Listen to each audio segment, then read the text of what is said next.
সাফল্যের জন্য বসে থেকো না। সময় কখনো কাউকে অপেক্ষা করে না। স্বপ্ন শুধু ভাবনায় সুন্দর, বাস্তবে তাকে পড়তে লাগে অভ্যাসের নিঃশব্দ যুদ্ধ।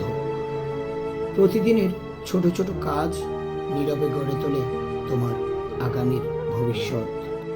সংকল্প নিয়ে জেগে ওঠো, নিজের অগ্রাধিকারগুলোকে চিনে নাও, আর এমন এক রুটিন বানাও যা তোমার স্বপ্নের সাথে নিঃশব্দে মিলে যায়। মনে রেখো, নিখুঁত হওয়ার চেয়ে গুরুত্বপূর্ণ হলো প্রতিদিন একটু একটু করে এগিয়ে যাওয়া, কারণ ধারাবাহিকতাই একদিন সাফল্যের দরজায় কড়া নাড়ে। আজ থেকেই শুরু করো।